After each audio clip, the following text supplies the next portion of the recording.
Qué gusto poder saludarte en esta ocasión y poder llegar hasta tu casa o lugar donde te encuentras para pasar una semana extraordinaria del estudio de la palabra de Dios con un enfoque familiar.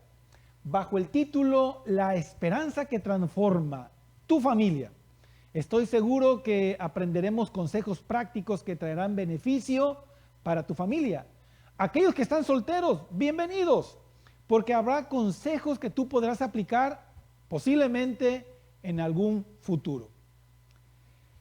Quiero presentarte una declaración que me impacta, una declaración que me ha desafiado en lo que tiene que ver con mi propia familia. Fíjate lo que dice esta declaración acerca de lo que Dios espera. El que quiere llegar a ser santo en el cielo, primero tendrá que serlo en su propia familia. ¿Ves el tremendo desafío? ¿Cómo te sientes con esta declaración? Podemos ser buenas personas en muchos lugares, pero cuando somos confrontados con la calidad de personas que somos en nuestro propio hogar, ahí viene realmente el verdadero desafío. Por eso, durante esta semana, vamos a encontrar los consejos prácticos que nos permitan crecer como personas.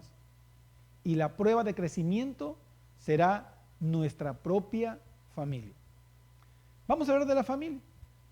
Permíteme presentarte quién es mi familia, puesto que vamos a hablar acerca de un poquito de ellos en algún momento. En primer lugar, somos la familia Turrubiates Lepe. Tengo una hija ya de 18 años, Ana Karen, ya está crecidita. Tengo también a un jovencito que recientemente cumplió 14 años de edad, Diego Alejandro. Ahí cuando me refiero al guapo me refiero a mi hijo, no al tío. Ahí está Diego, que es mi segundo hijo. Y bueno, está la reina de la familia, que es mi esposa, Gabriela. Y nosotros conformamos lo que es la familia Turrubiates Lepe. Esta foto la tomamos recientemente, ahora en el mes de diciembre. Cuando hablamos de la familia, hablamos de una institución que ha sido creada por Dios. Y Dios la creó para que pudiésemos desarrollar en ella también nuestro carácter. Quiero llevarte a las Sagradas Escrituras, porque esta noche vamos a estudiar un tema importante, el poder del perdón. Quiero que me acompañes allá al Evangelio según San Lucas en el capítulo 2, versículos del 1 al 12. ¿Me acompañas? San Marcos, capítulo 2, versículos del 1 al 12. No lo voy a leer, pero te comparto algo de lo que presenta el relato bíblico. El Señor Jesús había estado teniendo el ministerio de sanación. Estaba viviendo en Capernaum, había salido de Capernaum por la cantidad de personas, había hecho un tipo de retiro. Cuando decide regresar a Capernaum, se encuentra dando un mensaje poderoso en la casa de Pedro. Mientras el Señor Jesús está predicando, cuenta el relato bíblico que llegaron 5 hombres. 4 de ellos cargaban al 5.º hombre, un paralítico, lo cargaban sobre una camilla. Al sentirse que no podían llegar hasta donde se encontraba el Señor Jesús, esos hombres decidieron hacer algo impresionante. Mira lo que dice en el versículo 4. Estoy en San Marcos capítulo 2, versículo 4. Y como no podían acercarse a él a causa de la multitud, quitaron parte del techo donde él estaba. Y a través de la abertura bajaron la camilla en el que yacía el paralítico. Qué tremenda fe de estos hombres, ¿no es cierto? Cuando colocan al hombre delante de la misma presencia de Jesús, Jesús contempla la escena, Pero me llama la atención poderosamente lo que el Señor Jesús dice cuando ve a este hombre. En el versículo 5 dice: al ver Jesús la fe de ellos, dijo al paralítico: hijo, tus pecados te son perdonados. Muy seguramente si tú y yo hubiéramos estado en esa multitud, nos hubiera inquietado la declaración de Jesús. A simple vista, lo que se podía percibir es que lo que el hombre necesitaba era una sanidad física, era un hombre paralítico. Sin embargo, la declaración de Jesús fue totalmente contraria a la que posiblemente tú hubiéramos pensado. En lugar de darle en primer lugar la sanidad física, el Señor le declara: hijo, tus pecados te son perdonados. ¿Qué pasa con esta declaración? Elena White menciona el contexto, el por qué Jesús da esta declaración contundente. Dice en el libro Deseado a todas las gentes: la aflicción le había dado el tiempo para reflexionar, hablando del paralítico. Había llegado a comprender que su sufrimiento se debía a sus propios pecados. Jesús se refirió a esos pecados que ahora pesaban tanto sobre la mente de ese hombre. El paralítico vino a buscar tanto la salud del alma como curación del cuerpo. Sí, este hombre necesitaba dos tipos de sanación: la sanación física, pero Jesús vio en primer lugar la necesidad de sanar su corazón, su espíritu. No se menciona específicamente cuál era la razón por la cual este hombre había enfermado. Posiblemente algún hábito destructivo, no lo sabemos. Lo cierto es que Elena White comenta que el resultado de sus pecados había conllevado a que quedara paralítico. Elena White sigue comentando acerca de este hecho. Debía de ser eliminada la causa de la enfermedad antes que el sufriente pudiese ser librado de la enfermedad que lo aquejaba. La curación del cuerpo sin la curación del alma solo podía resultar en una repetición de la conducta que había provocado la enfermedad en el joven. Por ende, Cristo, que dio al hombre un cuerpo nuevo, primero le proporcionó un corazón nuevo. ¿Sabes? Te voy a decir algo. Hoy, de la misma forma que este paralítico, delante de la misma presencia de Jesús, necesitaba dos tipos de sanaciones: la física, pero también la espiritual. Esta es la condición de varios de nosotros. Muchas enfermedades físicas que estamos enfrentando no es otra cosa sino el resultado de un problema espiritual.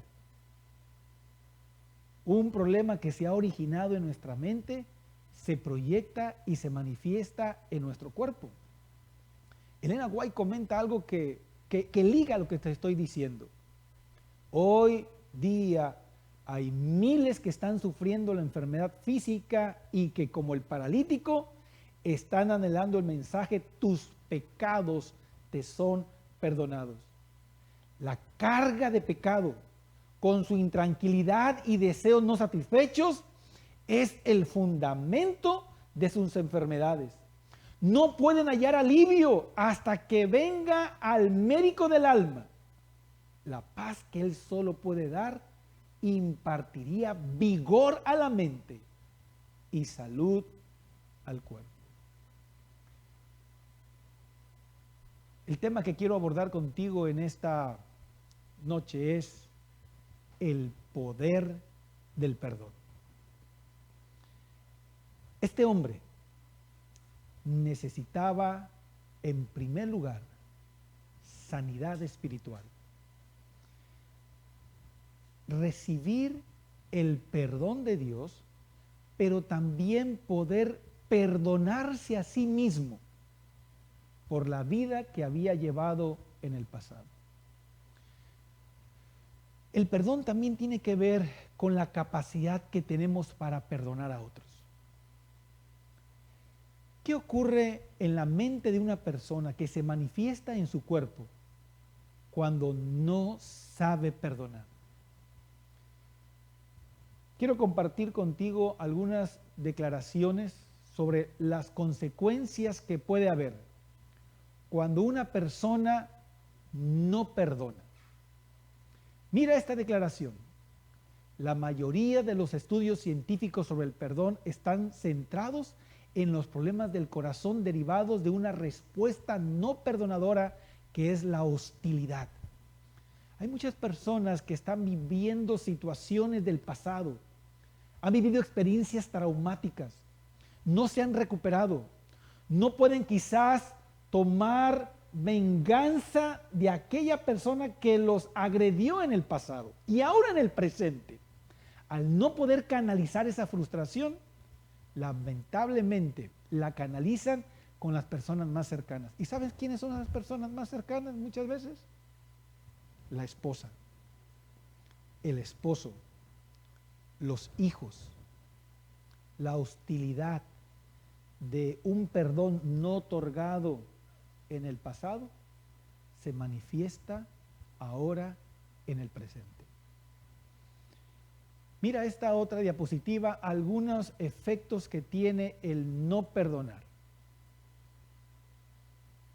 45 estudios sobre la hostilidad y la salud física convincentemente señalan a la hostilidad como un factor de las enfermedades del corazón y la muerte prematura.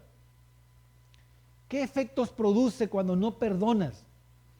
Número 1, hay dolor crónico, disminuye la función del sistema inmunológico, los músculos se tensan, hay problemas dentales y de mandíbulas, hay falta de concentración, incluso mental.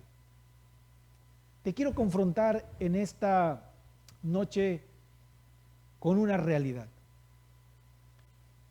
¿Será que hay un rencor que guardas en tu corazón de alguna experiencia del pasado contra una persona que hoy en el presente,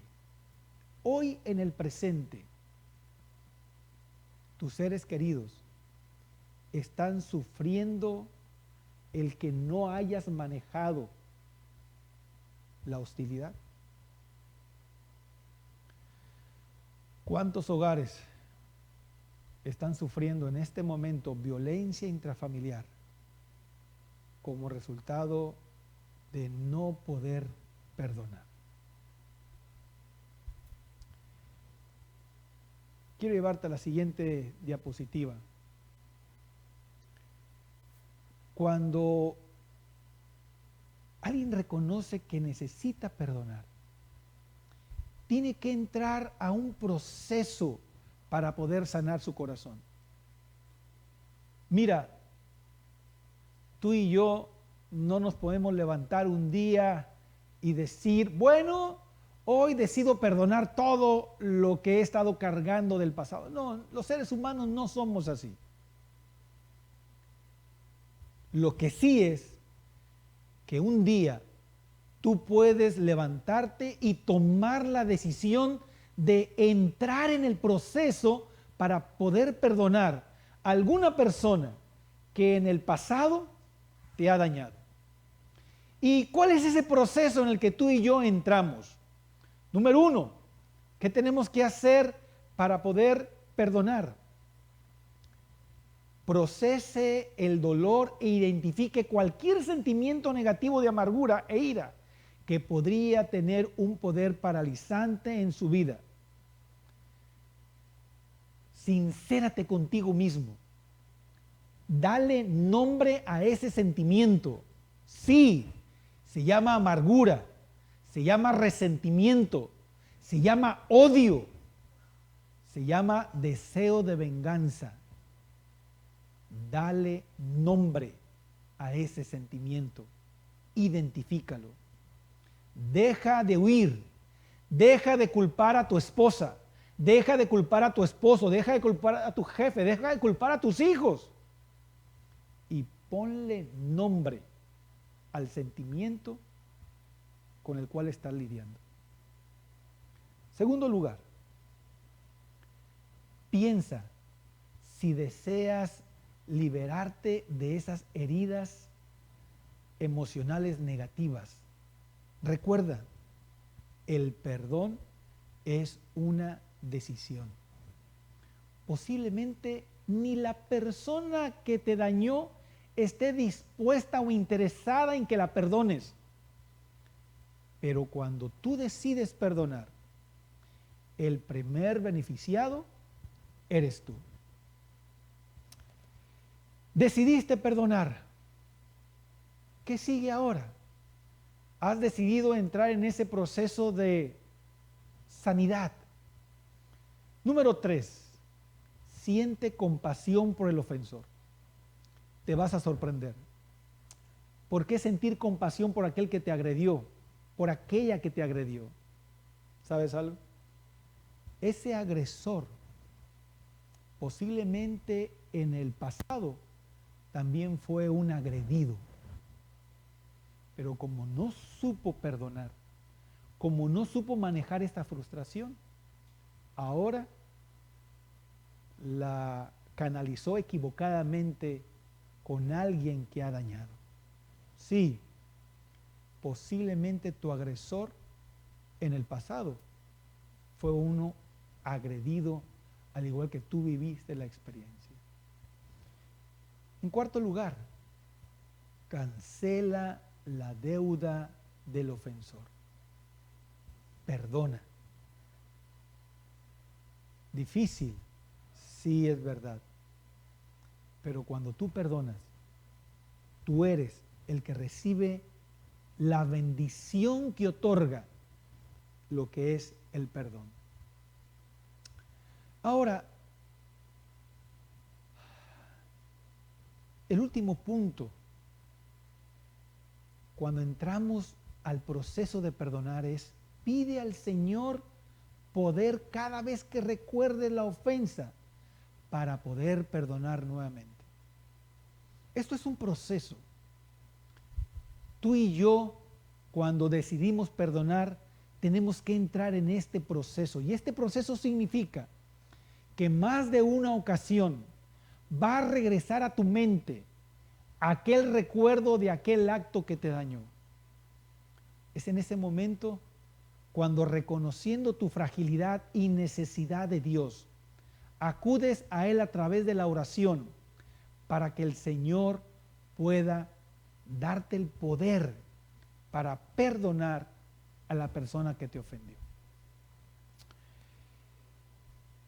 Déjame presentarte la siguiente diapositiva también, que nos ilustra lo que estamos hablando. Hay algunas definiciones interesantes, muy prácticas, de lo que puede ser el perdón. Me encantan estas dos. Mira esta declaración. El verdadero perdón es la hermosa fragancia que la flor derrama sobre el pie del que la aplasta. El perdón es una fragancia que traerá un nuevo espíritu en tu vida. Traerá la esperanza que transforma. Y mira esta otra definición de lo que es el perdón. El perdón es la decisión de liberar a un prisionero y después descubrir que el prisionero eras tú. ¿Estás listo para entrar al proceso del perdón? ¿Estás listo para pedirle al Señor que te dé las fuerzas, la decisión, el compromiso de permitir que el Espíritu Santo pueda sanar esas heridas que te han estado limitando la plenitud de vida en el presente? Tú no tienes por qué estar viviendo del pasado. cuando tú no perdonas, vives del recuerdo, te ancla tu presente y no puedes proyectarte al futuro, porque estás anclado en la cárcel del rencor y de la venganza. Ahora, traigamos el perdón que tú puedes otorgar a otra persona. Traigámoslos ahora a otro terreno, al terreno espiritual. Hemos hablado un poquito de lo que es el perdón en forma horizontal entre nosotros, los seres humanos. El tomar la decisión de perdonar a alguien que te ofendió. Pero ¿qué con el perdón en forma vertical? Es decir, el perdón que proviene de Dios para contigo. El perdón que recibió el paralítico que estudiamos al inicio de este tema. Tengo una pregunta para ti. ¿Estás listo para contestar? Ahí con tu familia, con tu esposa, con tus hijos, con que te acompañe o tú solo. Mira, tengo una pregunta para ti. El amor de Dios ¿tiene condiciones o no tiene condiciones el amor de Dios? Solamente hay dos respuestas. Una de ellas es la correcta, la otra es incorrecta. O es sí o es no. ¿Qué piensas? ¿Estás listo? ¿El amor de Dios tiene condiciones? La respuesta es no. El amor de Dios no tiene condiciones. Es más, tú puedes no tener amor para con Dios, pero el amor de Dios para contigo, mi querido amigo, no cambia. Porque el Señor ama a sus hijos, aunque sus hijos, sorpréndete, no lo amen. La segunda pregunta que tengo para ti en esta noche. Vamos a ver, si no acertaste en la primera, vamos a ir con la segunda. ¿El perdón de Dios tiene condiciones o no tiene condiciones? Estoy hablando ahora de el perdón de Dios. ¿Estás listo para contestar?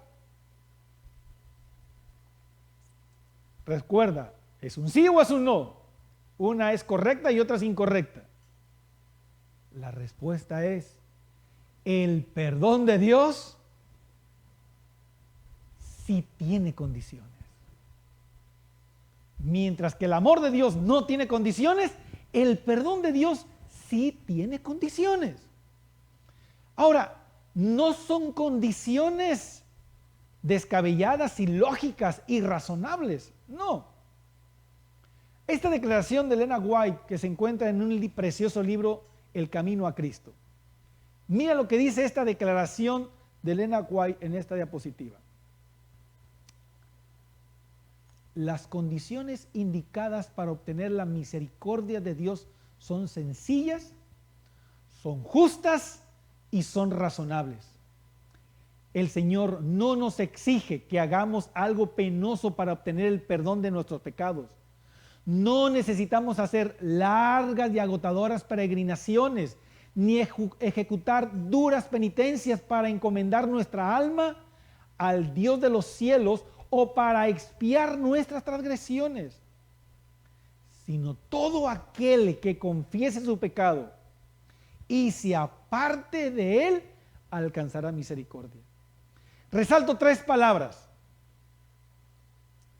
Las condiciones para que obtengamos el perdón de Dios son justas, son sencillas y son razonables. No son penitencias, no es hacer largas peregrinaciones para convencer al Señor que nos perdone, no. Sabes que el Señor se deleita en misericordia. Es el Señor el que disfruta y se goza cuando sus hijos se acercan con un corazón de arrepentimiento. No no nos acercamos a Dios para convencerlo que nos perdone. Si el Señor se deleita en perdonar. ¿Para qué son estas condiciones?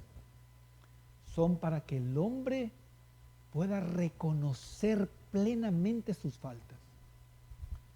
¿Cómo obtenemos el perdón de Dios? Si vimos que tiene condiciones, ¿cuáles son esas condiciones que presenta la palabra de Dios? Y quiero invitarte ahí donde estás, que abras tu Biblia, vea la palabra de Dios, porque en la palabra de Dios vamos a encontrar rápidamente a través de estas diapositivas algunos pasajes que nos van a orientar cómo recibimos el perdón de Dios. ¿Cuáles son esas condiciones justas, sencillas y razonables? ¿Estás listo? Abre la palabra del Señor y vamos a ver los siguientes textos. En primer lugar,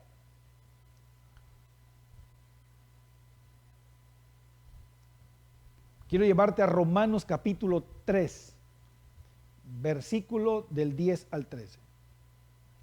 La primera condición, Romanos capítulo 3, versículo 10. La palabra de Dios dice, como está escrito, no hay justo ni aun uno. No hay quien entienda, no hay quien busque a Dios. Todos se desviaron. Aún se hicieron inútiles. No hay quien haga lo bueno, no hay siquiera uno. Está muy dura esa declaración. Todos se hicieron inútiles. ¿Cuántos inútiles tenemos? Levanten la mano. Bueno, así dice la Biblia, hermanos. No me mire feo. Somos inútiles en lo que tiene que ver con resolver el problema del pecado. La solución del pecado escapa de tu control, escapa de tu capacidad.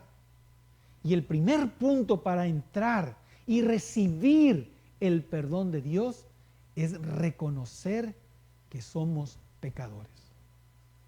Segundo elemento, ve esta diapositiva.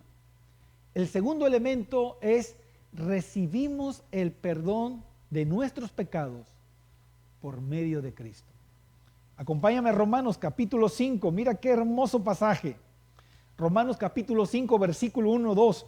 Justificados pues por la fe tenemos paz para con Dios por medio de nuestro Señor Jesucristo, por quien también tenemos entrada por la fe a esta gracia en la cual estamos firmes y nos gloriamos en la esperanza de la gloria de Dios.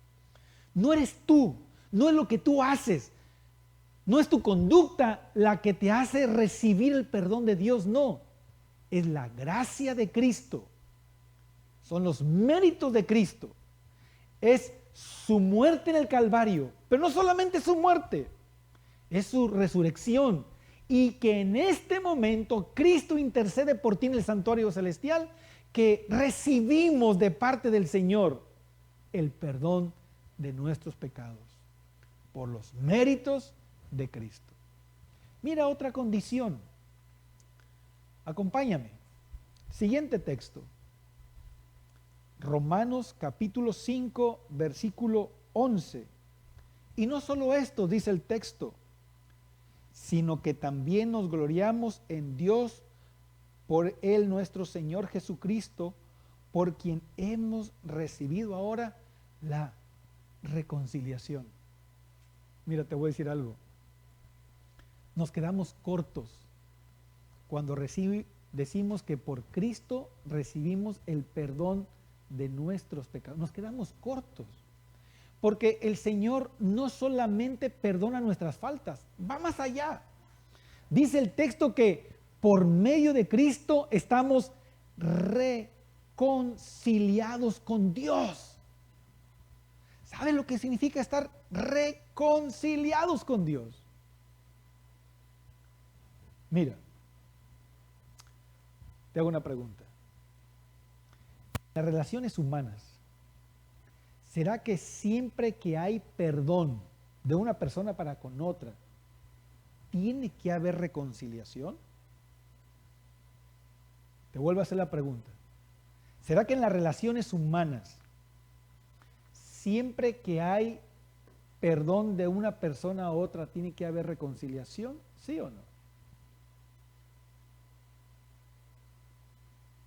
¿Estás listo? Bueno, no siempre en las relaciones humanas que hay perdón, tiene que haber reconciliación. Hay situaciones donde la dinámica de esa relación que había era tan tóxica, se han dañado tanto que tiene que haber perdón. Pero lo más sano es tú por tu lado y yo por mi lado. Estamos perdonados, pero lo mejor es ir en rumbos distintos. ¿Hubo perdón? Sí, sí hubo perdón. Claro que hubo perdón. Porque aquella persona, la experiencia que viviste, está quedada en el pasado. Están perdonados. Pero no puede haber ya reconciliación. Ahora tengo una pregunta. ¿En las relaciones humanas, cuando hay reconciliación, tiene que haber perdón? La respuesta es sí. No puede haber reconciliación si no hay perdón. Y date cuenta, cuando la palabra de Dios dice que por medio de Cristo hemos recibido el perdón de nuestras faltas. Y no solamente el perdón de nuestras faltas, estamos reconciliados con Dios por medio de Cristo. ¡Qué buena noticia! Esa es la esperanza que transforma. Porque mi hermano, el Señor, nuestro Dios, no solamente se deleita en perdonarte, se deleita en volver a restablecer la relación que tiene contigo y que se había roto como resultado del pecado. Ahora tú y yo podemos levantarnos con la seguridad todas las mañanas que la presencia del Señor está a nuestro lado porque estamos reconciliados con Dios. ¡Qué bendición! Mira el siguiente texto. No solamente estamos reconciliados con Dios a través de Cristo. La palabra de Dios también nos presenta que necesitamos arrepentirnos de nuestros pecados, declararle al Señor nuestras faltas. Si es verdad que ya reconocimos que somos pecadores, tenemos que declarar delante del Señor específicamente cuáles son nuestros pecados, con la seguridad de acercarnos al trono de la gracia para encontrar el oportuno socorro a nuestras necesidades. Y por último, debemos arrepentirnos, debemos confesar nuestros pecados. Y me encanta lo que presenta la palabra del Señor, cuando ilustra qué hace el Señor cuando el Señor perdona nuestras faltas. Quiero que me acompañes al libro de Miqueas. ¿Me acompañas? Ve por favor al libro de Miqueas, allá en el capítulo 7. Miqueas capítulo 7. Sí, ahí está Miqueas en tu Biblia, por ahí anda. ¿Ya lo encontraste, Miqueas? Te doy una pista, está entre Génesis y Apocalipsis, por ahí está Miqueas, ahí lo vas a encontrar. Mira Miqueas capítulo 7.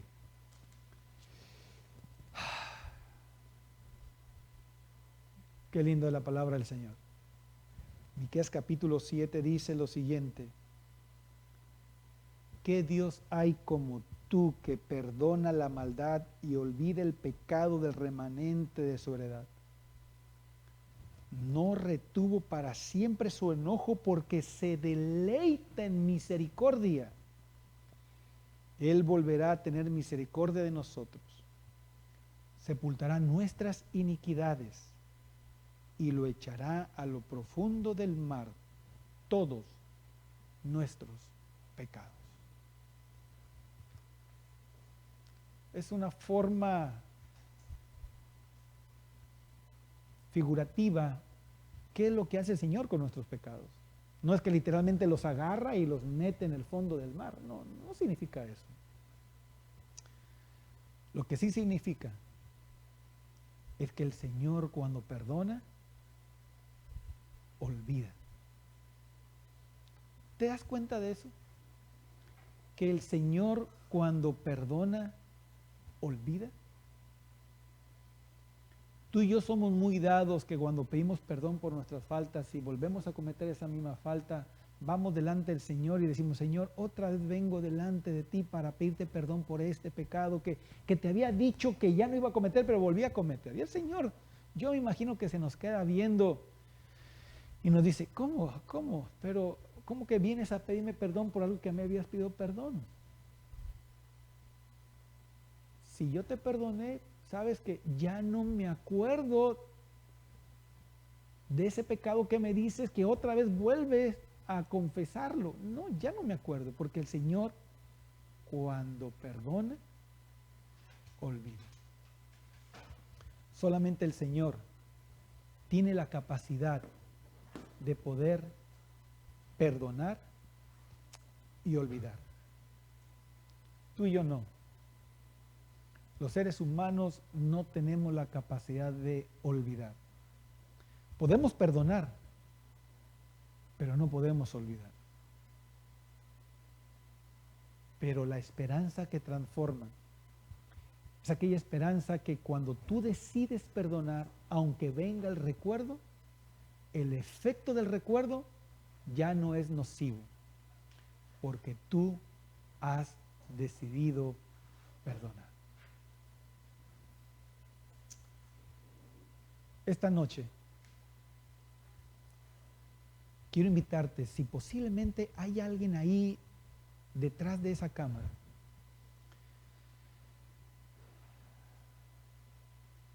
que me está escuchando, que ha estado arrastrando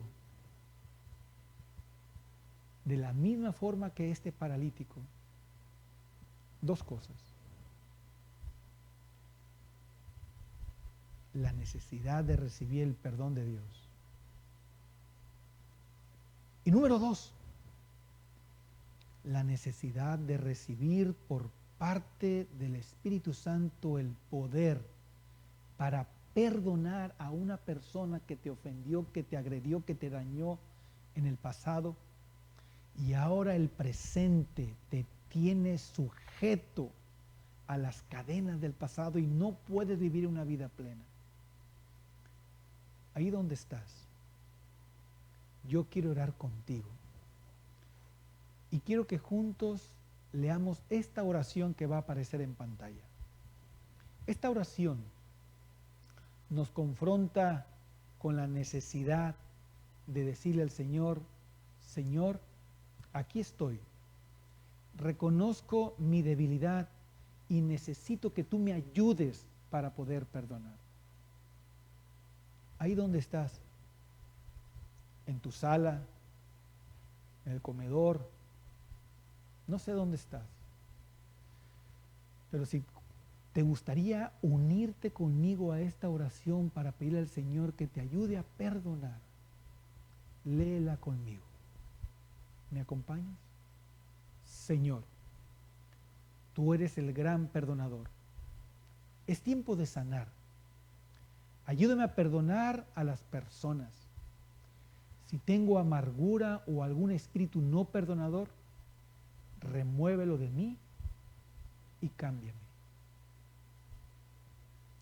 He decidido perdonar a quienes me han herido, de manera que pueda quedar libre. Ayúdame también a perdonar mis maneras inapropiadas de comportarme. Y por aquellos que no pueden perdonarme, te pido que suavices su corazón. Muéstrame cómo manejar los problemas no resueltos. Gracias por tu poder sanador, en el nombre de Jesús. Amén. Dios derrame su bendición en tu vida. ¿Escuchas ese sonido? ¿Puedes escucharlo? Yo lo estoy escuchando en este momento. ¿Sabes cómo se escucha? Se escucha como que se está abriendo una puerta muy pesada de hierro, de una celda, y es la celda del pasado. Y escucho cómo esa puerta se abre para dar paso a un hombre, a una mujer que esta noche decidió salir del pasado y vivir un presente pleno.